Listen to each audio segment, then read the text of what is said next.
Okay, let's untack this. Let's do it. For today's deep dive, we're looking at something that I think a lot of people miss when they first get into meditation.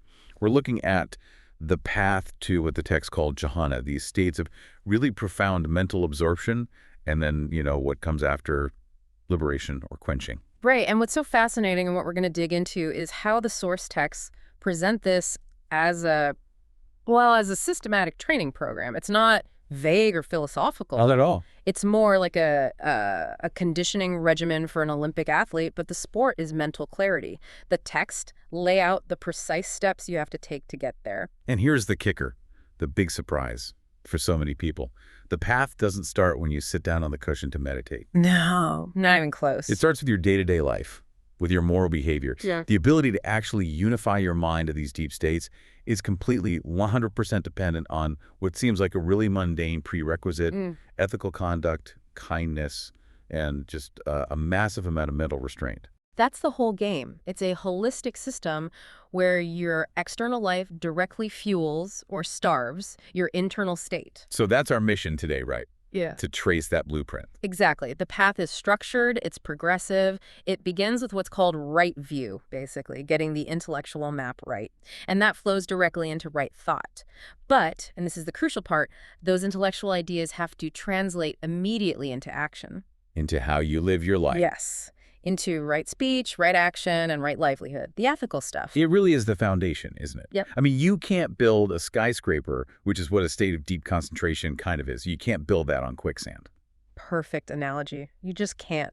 The source material is so emphatic about this. This ethical foundation is what makes the later, more advanced steps like right effort, right mindfulness, and finally right immersion or jhana. It's what makes them even possible. So if you skip that part. If you skip it, any mental energy you try to build up in meditation is just going to be instantly poisoned by regret, by anxiety, by restlessness. The whole project fails before it starts. So we're not just looking at a list of moral rules here. We're looking at the actual mechanism, the psychological mechanism by which being a good person translates directly into mental stability. The wisdom you get from meditation depends on a mind that's free of inner conflict. And ethical conduct, sīla, is the toolkit for creating that exact inner peace. Okay, so let's start there. With that bedrock, Section 1, the foundation of ethics and kindness. Right. So we have to start with the absolute non-negotiables. The texts lay out this ethical framework, and for a layperson, it boils down to 5 core precepts, 5 rules. And they're designed to generate an immediate sense of purity and stability. Okay, so what are these 5 principles? And more importantly, what's the immediate practical payoff for someone who takes them on? Right. Because this isn't just about, getting good karma points for a future life. There's a right here, right now benefit. Absolutely. The 5 precepts are pretty straightforward. You refrain from killing, you refrain from stealing, you refrain from sexual misconduct, you refrain from lying, and you refrain from taking intoxicants that cloud the mind. Standard stuff on the surface. On the surface, yes. But the sources are obsessed with the psychological dividend. The real insight for me when I was going through the material again was how this immediately quells fear. A person who sticks to these 5 rules is described as being self-assured. And it quells 5 fears and enmities. That phrase just jumped out at me. It's the critical takeaway. It's huge. Just think for a second about the internal environment that creates. If you break these rules, if you lie or steal or hurt someone, you instantly generate a measurable amount of inner anxiety. Of course. You create regret. You create the fear of being found out, right? There's the fear of external consequences like retribution, but also just the internal sting of remorse. So the core enemies of successful meditation, anxiety and regret, you literally starve them out of existence by just not doing bad things. It's like a psychological immune system. That is a perfect way to put it. You're building inner stability from the ground up. A mind that's chewing on a past misdeed, a lie it told, something it stole. That mind is fundamentally restless. It cannot settle down. It doesn't matter how many hours you sit on a cushion. Not at all. The sources say that by avoiding bad conduct, bodily, verbal, and mental, you're not just avoiding a bad rebirth. That's the long-term view. More immediately, in this life, it acts as a shield against the fault to do with lives to come. That phrase is so dense. A fault to do with lives to come. It's not just about what happens after you die, is it? It feels like it's saying that even right now, if you're carrying around unaddressed faults, you're dragging this heavy chain of regret that makes deep focus impossible. That's the interpretation, yes. The ethical purity acts as a prophylactic. It protects the meditator from their own internal chaos. If your mind is free from remorse, it has this quality of being light, pliable, workable. You can get straight to the work of concentration. But if you violate the ethical rules, if you violate sīla, Then the mind is rigid, it's heavy with guilt, and it's completely unable to achieve that initial spark of meditative joy, that rapture or piti. It's just too bogged down. that makes perfect sense. Okay, so we've got the passive side, not doing harm. Let's move to the active cultivation of good. Let's talk about generosity or dana. How does giving fit into this very precise structure? It's more than just feeling good about yourself, I assume. Oh, much more. Generosity is framed as a direct investment in your future spiritual journey. But, and this is a huge but, it's an investment that only pays off if it's backed by that ethical foundation we just talked about. What do you mean by that? The texts are specific. They say a giver has to acquire their wealth in a principled way. That means you're not getting rich by trading in weapons or living beings or poisons or intoxicants. When wealth is earned cleanly and then given away freely, that's when the giver accrues a huge amount of merit. Ah, so the source of the donation is just as important as the act of giving. If some guy makes a fortune exploiting his workers and then donates a library to get his name on a building. The spiritual result is not the same. It's Okay. just not. The sources drive this point home again and again. Yeah. The heart's wish of an ethical person succeeds because of their purity. Because of the purity. Ethical conduct is the necessary basis. The purity of your intention and your actions is what validates the aspiration you attach to the act of giving.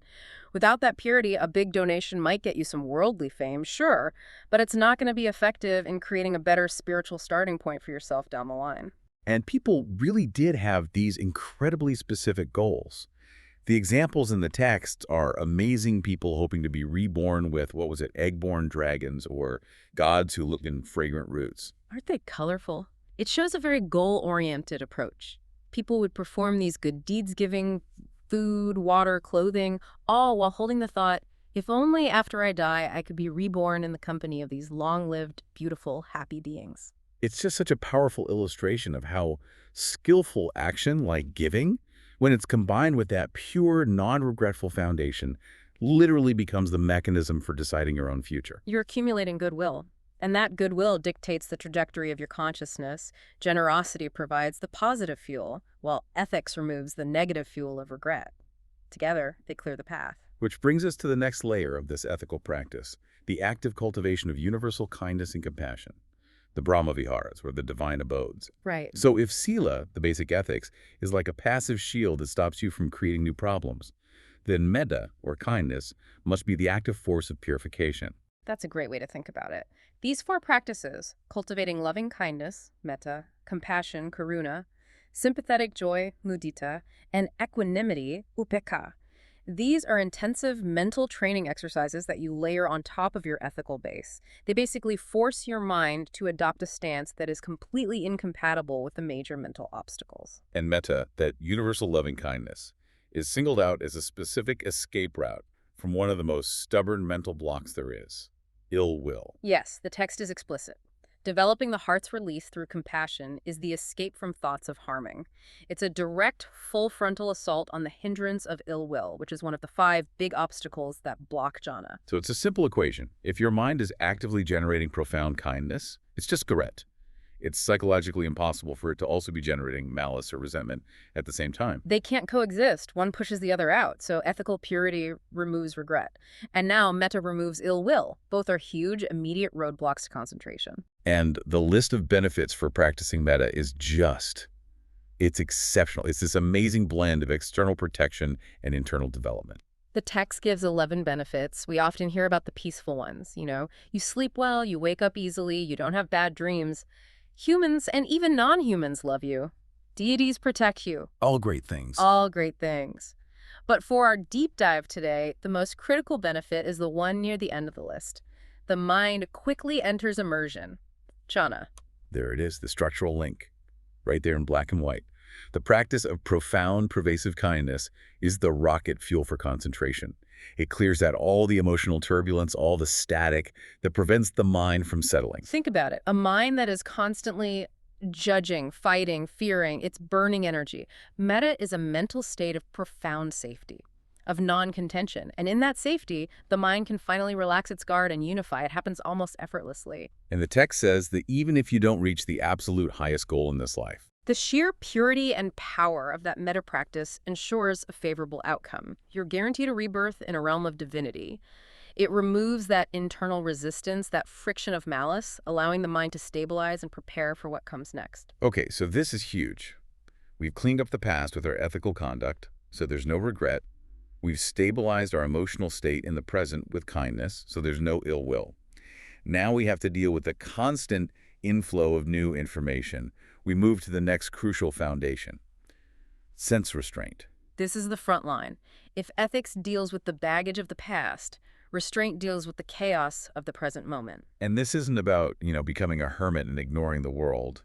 It's about fundamentally changing how we interact with the sensory fuel that's constantly being thrown on the fire of suffering. Exactly. We need to define it very clearly. Sense restraint means not getting caught up in the features and details of what comes in through the six senses. The eye, ear, nose, tongue, body, and importantly, the mind itself. Let's break down features and details. Can you give us a really concrete modern-day example? Because it sounds a bit abstract, but I know it's incredibly practical. Of course. Let's say you're walking down the street and you see a bright, flashy, expensive sports car. The initial sensory input, the sight, is just color and shape. That's neutral. Okay. The feature is the shiny redness, the sleek design. The detail is the mental story that immediately launches without your permission. Wow, that must cost a fortune. I wish I had one.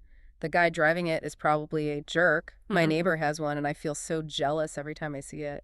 So restraint is the act of stopping that? Restraint is the disciplined act of just noticing the sight-read car and stopping the process before that whole secondary narrative of liking, disliking, coveting, comparing, and judging takes over.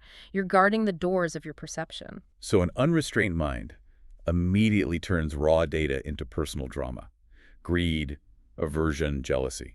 And that drama immediately creates the mental turbulence that makes jhana impossible. Yes.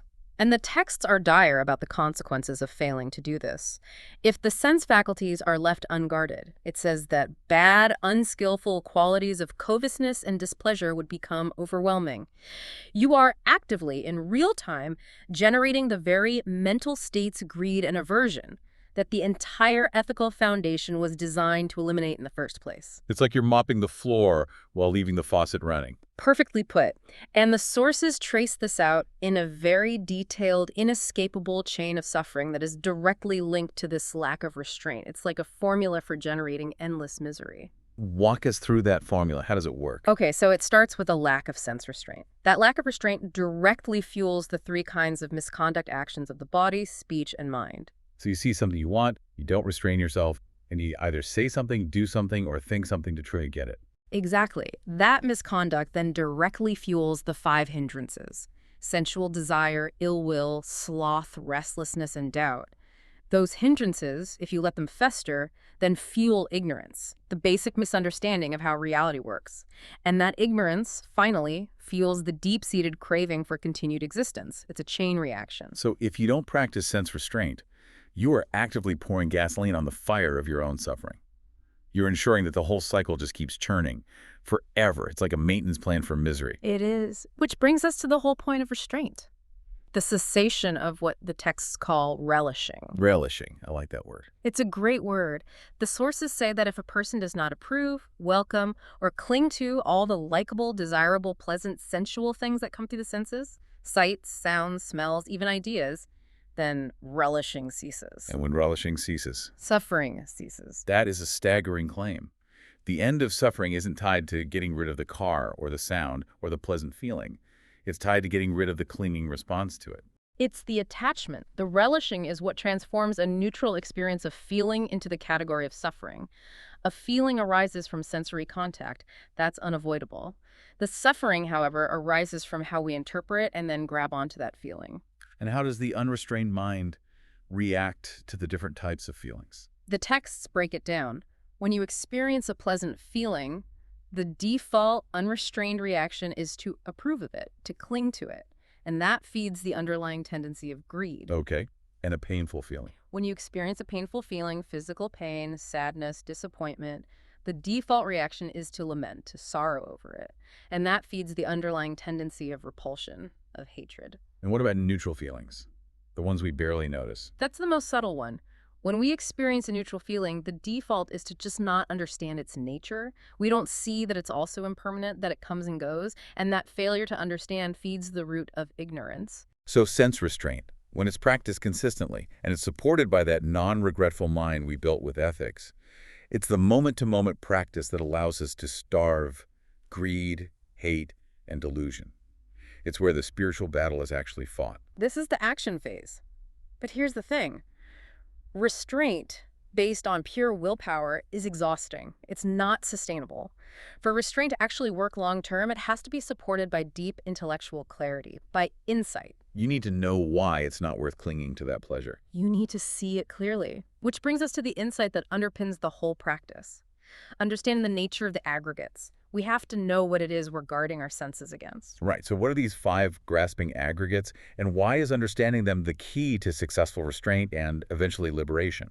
The 5 grasping aggregates are basically the building blocks of our experience. They are form, which is the physical body and matter; feeling, pleasant, painful, or neutral; perception, the labeling of things; choices, our volitional actions and intentions; and consciousness, the basic awareness of the other 4. And together, these 5 are the technical definition of suffering. Not a cause of suffering, but suffering itself. Suffering itself, because they are the components of experience that we mistakenly identify with and cling to as I, me, and mine. So the critical insight, the realization that turns mere restraint into genuine letting go, is seeing that these 5 things are fundamentally unstable. That's it. You have to see for yourself that the aggregates are impermanent, that they are therefore a source of suffering, that they are perishable, and because of all that, they are absolutely not fit to be regarded as this is mine, I am this is myself. So when you see a beautiful form and you want to cling to it, if you have this insight, you realize you're trying to cling to something that is guaranteed to decay and change, and that separation will cause you pain.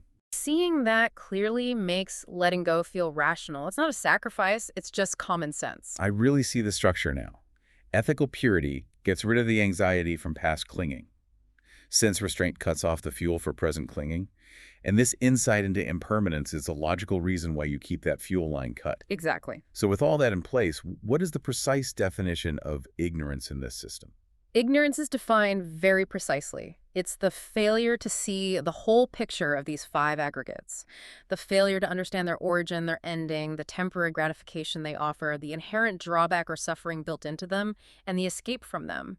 An unlearned person only sees the gratification part. But the moment a person does see that whole 5-part picture clearly, The sources say they escape this world. That wisdom is what ensures restraint isn't just repression, gritting your teeth and resisting. It's genuine, clear-eyed disillusionment. You're just stopping a pointless activity. And that mind, no longer fueling the aggregates with craving, is finally ready for its higher training. Which brings us to section 3, cultivating the higher mind, immersion and awakening. With the foundation clean from ethics and the fuel inflow shut off by restraint and insight, the mind is finally prepped for its highest work, the development of jhana. And that preparation is everything. The texts couldn't be more unambiguous about this. Ethical conduct is explicitly described as leading to immersion. The profound calm you get in jhana is a direct result of being free from the guilt and self-recrimination that ethical lapses produce. Let's just pause on that for a second. Let's really spell out why that purity is so crucial at this stage. We hear about the 5 hindrances that block meditation: sensual desire, ill will, sloth and torpor, restlessness and worry and doubt. It seems like the first 2 sections we discussed, ethics and restraint, are a direct attack on almost all of those before we even sit down. They are a direct attack. They vanquish them. Ethical purity combined with mettā practice crushes ill will and dramatically reduces restlessness and worry. Sense restraint crushes sensual desire. When those big ones are gone, the mind naturally finds seclusion. Seclusion from what? Seclusion from those unskillful mental qualities. And that seclusion is what allows for the focused, unified energy needed to enter jhana. Without that ethical purity, any attempt you make at concentration will just be constantly derailed by restlessness and worry. It's a non-starter. Okay, so let's detail the 4 absorptions. Yeah. These aren't just states of deep relaxation, are they? They're powerful, highly refined, unified states of mind that become the launch pad for wisdom. That's right. They represent progressive levels of mental stability and refinement of attention, and they culminate in a state of absolute, unshakable stillness. So how does that very first absorption arise out of all this preparatory work? The first absorption is defined by the arising of rapture, or piti, and bliss, or sukha. And it's specified that this joy is born of seclusion. That's the key. It's seclusion from sensual pleasures, yes, but more importantly, seclusion from those unskillful mental qualities we just mentioned. So the bliss and rapture happen precisely because the mind is no longer fighting with regret or desire.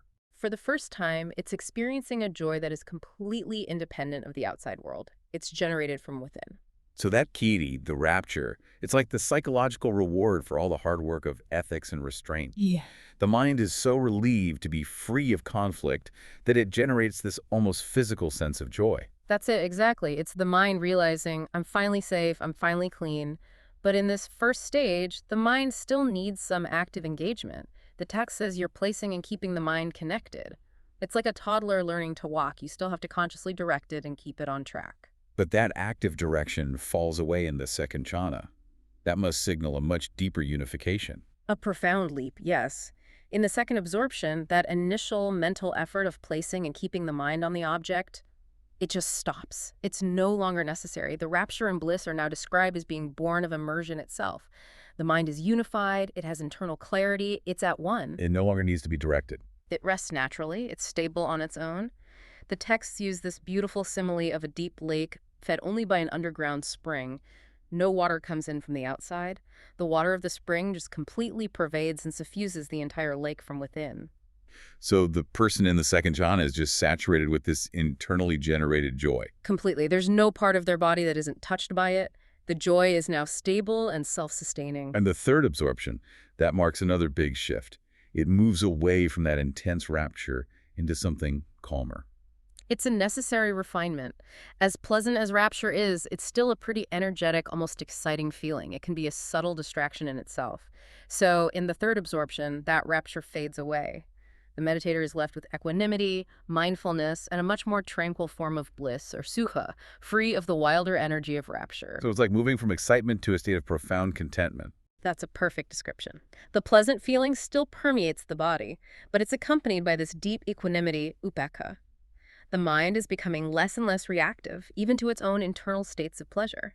It's building the stability needed for the final stage. And the culmination of all this is the fourth absorption, the absolute peak of concentration. Yes, the fourth absorption is reached by giving up both pleasure and pain. By ending all previous happiness and sadness, you enter a state that is beyond pleasure and pain, defined only by pure equanimity and profound mindfulness.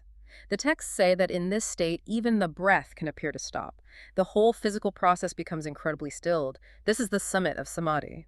And the mind in this state is described as purified, bright, flawless, pliable, and imperturbable. Why is that imperturbability so critical for the next step? Because the final act of the path is the acquisition of wisdom. And to see reality with perfect crystal clarity, the instrument you're using, the mind, has to be perfectly still. If it's still subtly leaning towards pleasure or away from pain, it's biased, it's unstable. The fourth jhana provides that perfectly still, unbiased foundation, ready to be aimed at the knowledge of the ending of defilements. And this purified, immersed mind then naturally gives rise to what are called the 7 factors of awakening. These sound like the engine that turns that deep concentration into liberating insight. They are. They're the 7 ingredients that, when they come together, ripen into full freedom. They are mindfulness, investigation of principles, energy, rapture, tranquility, immersion, and equanimity. And if you look at that list, the later factors, rapture, tranquility, immersion, equanimity, they're the direct products of the jhana practice itself. Exactly. The ethical foundation allows jhana to develop. Jhana provides the raw materials, the energy, the calm, the stability that are needed to sustain these factors of awakening. But what's the active ingredient? What's the mechanism that keeps them developing? The text calls it the frequent rational application of mind to things that are the basis for serenity. It means you are continuously and skillfully directing your attention to the right objects, to things that promote tranquility and insight.